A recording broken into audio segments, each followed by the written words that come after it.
All right, time for some winners and losers from round one of the NFL draft.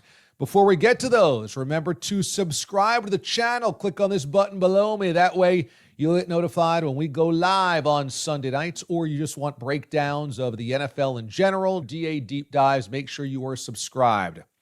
Winner from last night, the Los Angeles Chargers and Omarion Hampton. That's right. I believe, unpopular opinion, that the Chargers and Hampton were the best running back pick of this draft.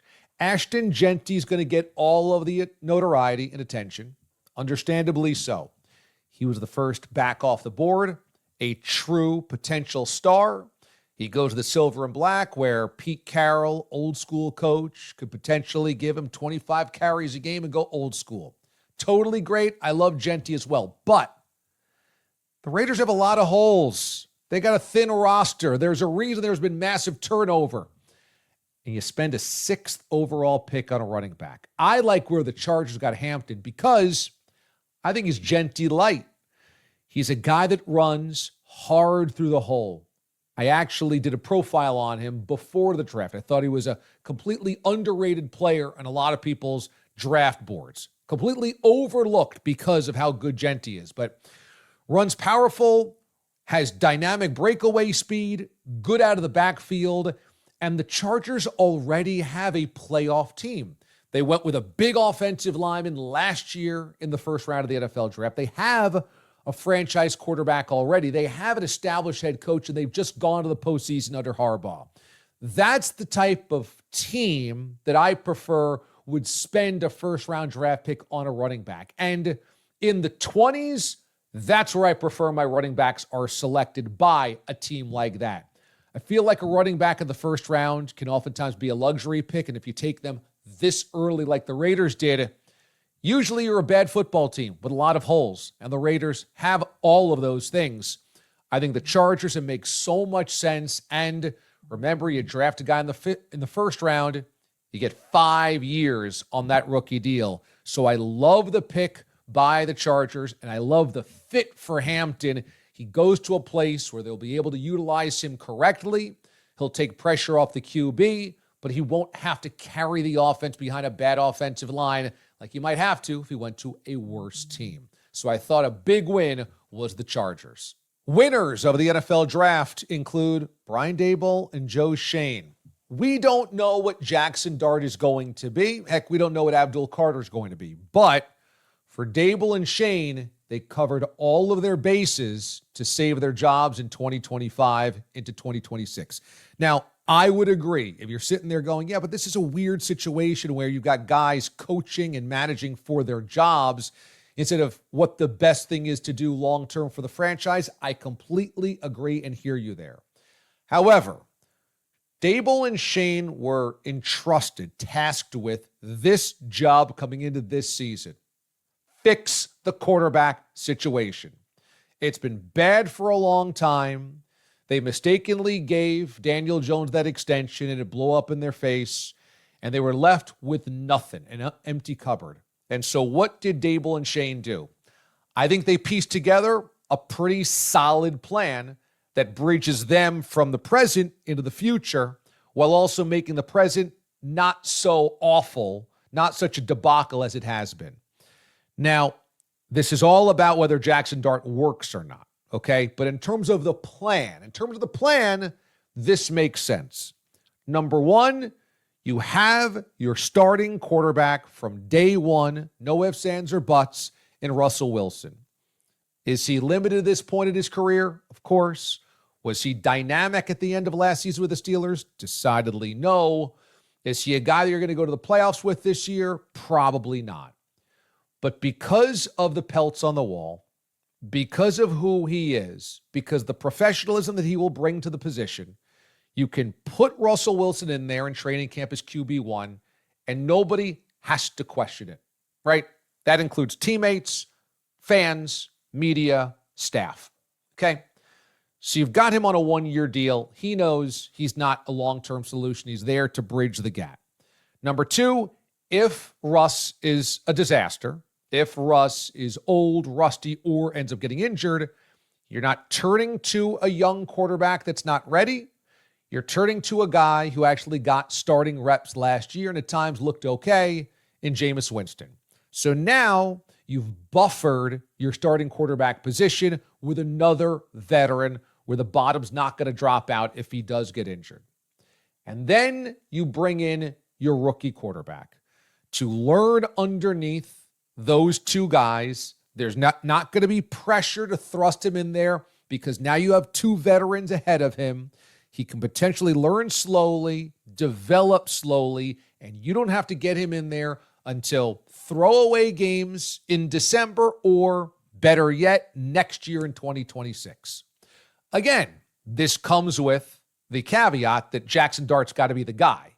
If they move back into the first round and got a bum, it doesn't really matter much. But in terms of the plan here is pretty solid. It's pretty foolproof here in terms of a plan. They also grabbed the cornerstone guy in Abdul Carter, which you could not pass up.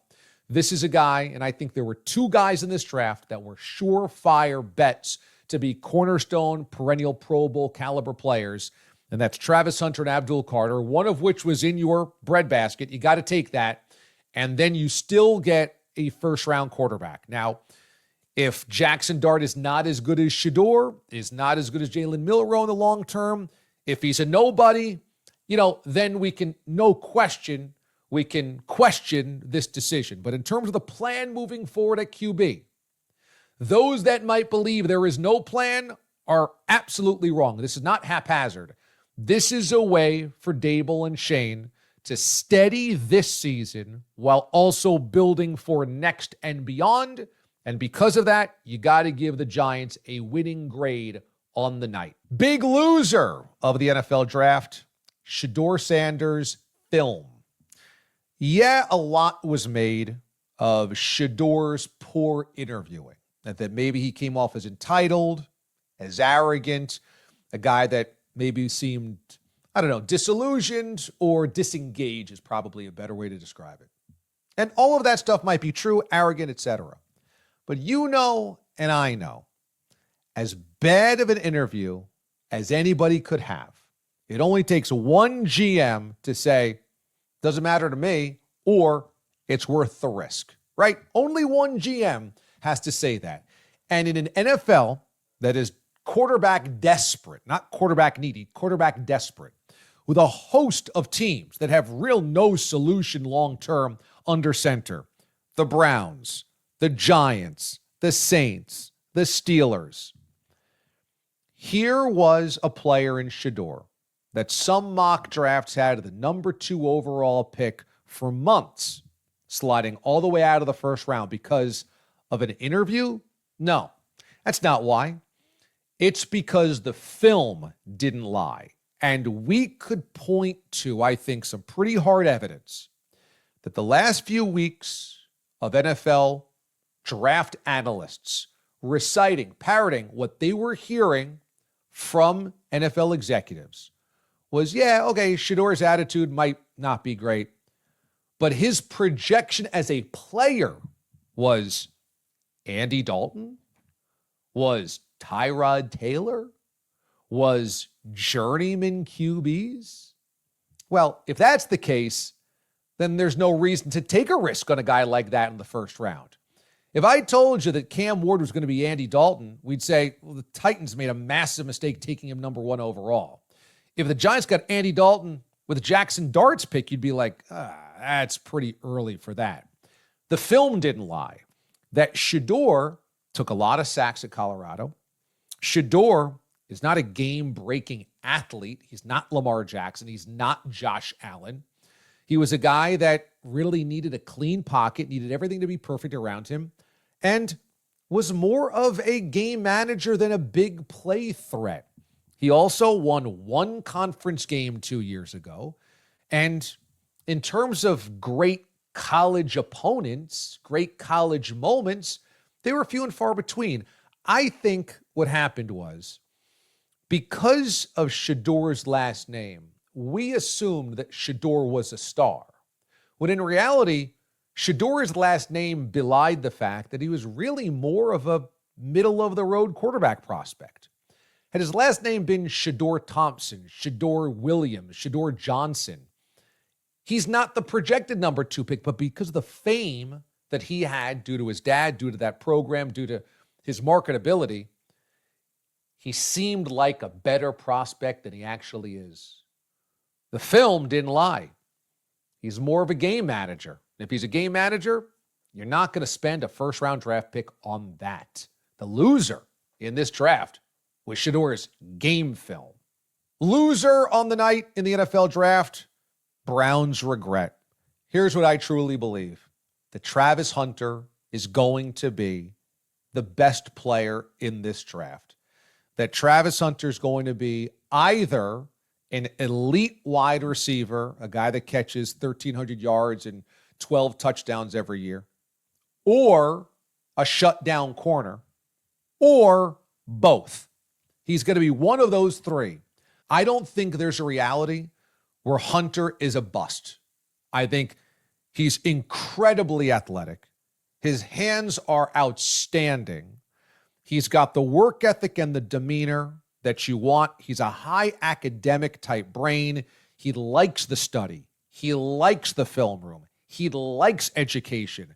He doesn't want to do anything off the football field besides fish and play video games. And he might just do 2 things on the football field remarkably well, not just one. I know the Browns got a really good haul, and you can't argue that Andrew Berry and company brought back an extra first rounder next year and another second rounder this year. That helps out to only move down a couple of slots and still get a good player in the top 5 of the first round. However, as good as the rest of those picks might be, Mason Graham, an extra 2 and a 1 next year, as good as those guys might be, if Travis Hunter is a generational talent, I think you will always look at that pick and say, how'd you trade out of it? Because it's not going to be, in retrospect, wow. It's going to be, we knew Travis Hunter was going to be a generational guy, and you passed on him. And you did so, and you got depth, you got picks, you got resources, you got assets. But if he turns into a generational, once-in-a-million, perennial Pro Bowl star, you'll say, we had him, and we traded him away for resources. And sometimes, if not all the time, the winner of every trade is the team that comes away with the best player. And I think Hunter's always going to be that player in this equation. Hey, thanks for watching, everybody. Appreciate it. Once again, subscribe to the channel. Click on this button right next to me for DA deep dives like this one. Tons of football to get to throughout the offseason, including breaking down the new uniform reveals that happen, the upcoming schedule release, and all the offseason news. All right, we'll see you next time, everybody. Thanks again. I'm DA, Damon Amendolara. You can catch me weekday mornings on Channel 82, Mad Dog Sports Radio on Sirius XM. See you next time.